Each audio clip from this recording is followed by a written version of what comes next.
Also like to make an objection, again, just for the record, as to the experts. They seem to have sort of shoehorned in other testimony and other groups through Mr. Styskel's appeal, and both of those individuals indicated that they were not experts. So these are not expert witnesses that they would otherwise be using to address particular issues. So if they're not experts, and if it's just lay testimony, they have not appealed, and I don't believe their testimony should be considered. The appellant has admitted that neither he, Ed Styskel, or Ben Richards, or Phyllis Cardos are experts on any of these issues, and I think that's a genuine admission. I don't think they're experts on any of these issues. So again, I don't think their testimony, because they're not experts, and they've admitted they're not experts, I don't think that their testimony rises to the level that they would need to have it rise to in order to point to some deficiency.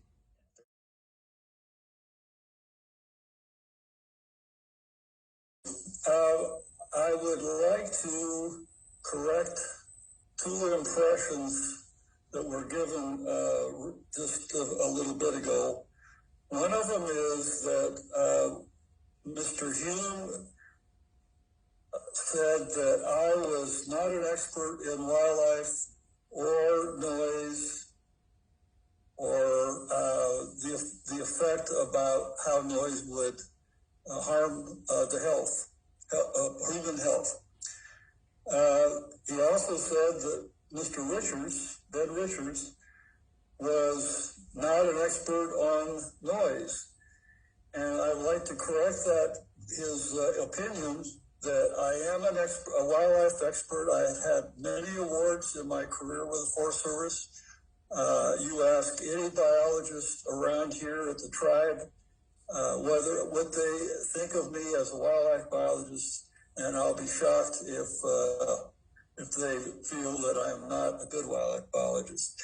As far as Mr. Richards is concerned, his scope of comments were within his profession, and he admits he's not a wildlife expert, but his work experience in regard to the critique of engineering studies and is very good, and he is an expert within the scope of the studies that he talked about today. So I think both of us were offended by that characterization from Mr. Hume.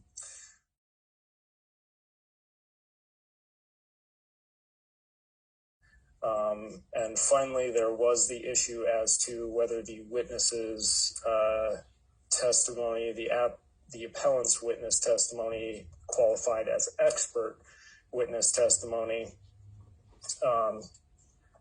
I am going to find that Mr. Styskel is an expert, as he was a wildlife biologist. I do not find that Mr. Richards is an expert as to